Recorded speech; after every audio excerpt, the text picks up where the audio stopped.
Moi, je suis de la génération de 68, en fait. Oui. Donc, je suis de ceux des gens qui ont commencé à militer autour de 68. Et après, j'ai en fait...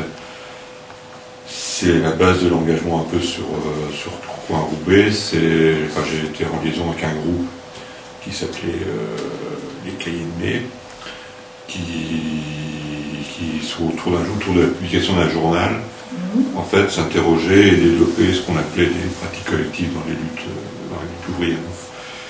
Je me suis posé la question de savoir quoi faire sur Roubaix. Et à l'époque, à Roubaix, il y avait le mouvement de l'ALMA, donc c'était dans les années 75. Le problème du mouvement de l'ALMA me semble intéressant justement en termes de pratiques de mobilisation collective.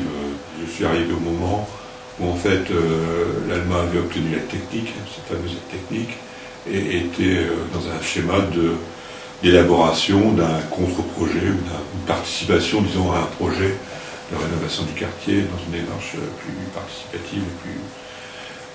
Et donc je suis arrivé à ce moment-là. Donc on m'a proposé quelques mois après d'être permanent habitant.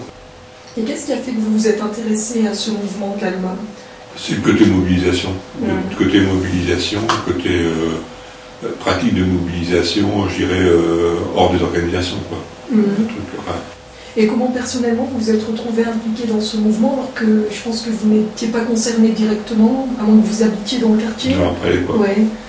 Dans l'histoire de l'ALMA, à l'origine de la PU, il y a la rencontre de militants de quartier, les Le Mans, pour simplifier, pour simplifier, mais il n'y avait pas que.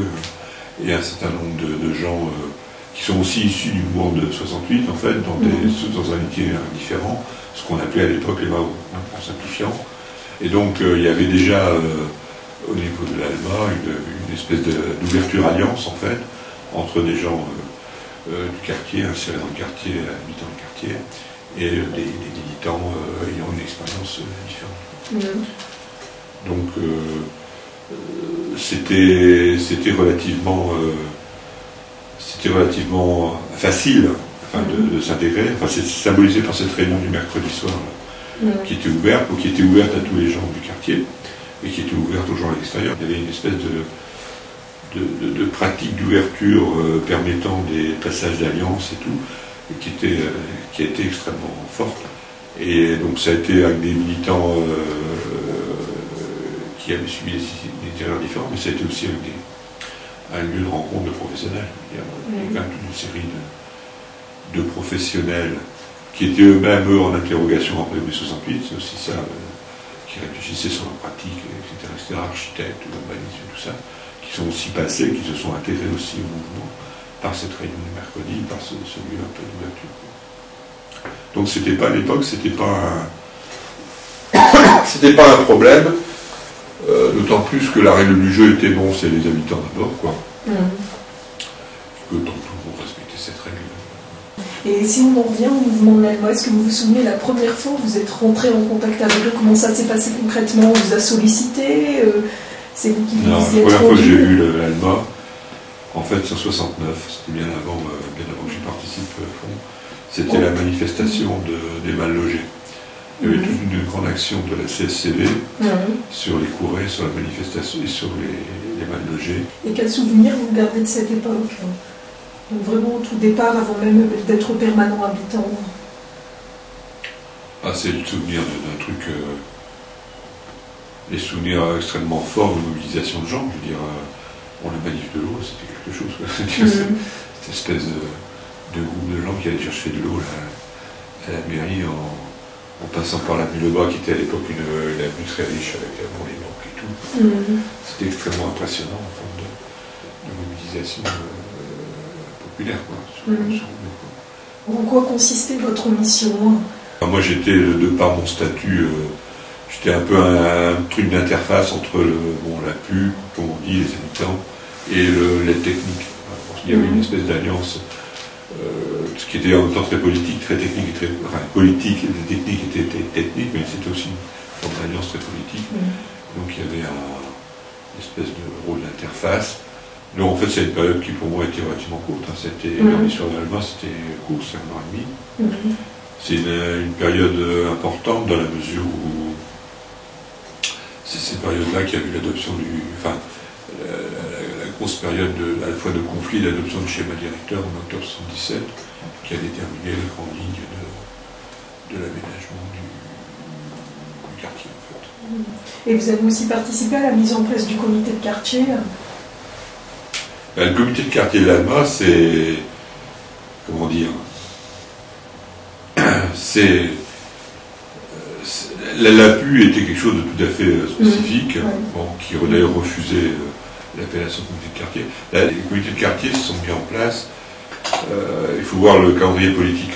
C'est les élections, autant que je me souviens. C'était en 77.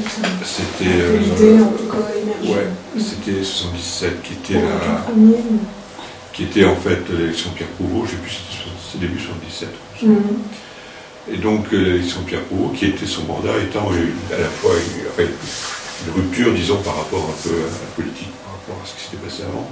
Et c'est son mandat où il y a eu l'Almaga, qui a une histoire bien antérieure, mais qui a débouché sur un certain nombre de choses, dont le schéma directeur, et qui a été aussi, avec par contre David Kerr, la mise en place des comités de quartier, qui était extrêmement longue et laborieuse, quoi. Alors, l'ALMA, par rapport à ça, était en rupture. C'est-à-dire que c'est à la fois la richesse de l'ALMA et aussi, sur le long terme, peut-être, ce qui était problématique, c'est que il y avait ce qui se passait dans la ville, qui était la mise en place des comités de quartier, et il y avait l'ALMA qui était à part, quoi, et qui fonctionnait dans la mode de relation avec la mairie, participation conflictuelle, quelquefois assez dure, et avec une structure, l'APU, qui ne se pensait pas comme un quartier, mais comme un lieu de mobilisation. C'est progressivement que l'APU d'abord s'est déclaré une association en 1901 pour négocier les subventions, et après c'est progressivement intégré, disons, dans le dispositif comité de quartier via les financements politiques de la ville, etc. On est un certain nombre à créer le groupe des Verts, le groupe B, pour les élections de 89. Donc on s'engage en fait en politique. On était dans une démarche d'essayer de réfléchir sur ce qui s'était passé et d'en tirer des leçons. Et notre raisonnement, c'était les limites, si vous voulez, d'une action strictement associative se heurtant en politique, quoi. C'est l'idée qu'on ne pouvait pas tout changer sur le terrain limité, sur un terrain partiel, sur un terrain d'un quartier, s'il n'y avait pas interaction avec les institutions politiques. Et donc c'était l'idée donc il faut qu'on s'investisse en politique pour changer le mode de fonctionnement des institutions. Alors cette époque-là étant, dans les relations à la mairie, la redéfinition d'une charte de la démocratie participative, c'est l'objet de cette négociation. La lière était mal barrée, quoi. Bon, l'objectif c'était, d'une part, il y avait des problèmes de financement d'action, une action RMI qui a été arrêtée, et puis un peu de remettre les choses un peu plus carrées. Voilà. Qui a débouché sur cette charte, dans les relations avec la mairie, cette charte, dont on ne peut pas vraiment dire qu'elle a été vraiment appliquée. Et alors, quelle serait votre définition du comité de quartier? L'APU, historiquement, c'était un lieu de mobilisation sur des choses à la fois très concrètes et dans le long terme. Bon, moi, ma définition du comité de quartier, ce serait d'être un lieu d'animation politique, d'animation du débat politique dans le quartier, débat politique au sens très large, c'est-à-dire au sens de ce qui se fait au niveau public sur le quartier, pas au sens partisan. Un lieu, disons, de débat de ce que la puissance publique fait sur le quartier, l'aménagement, mais également tout le reste, le social.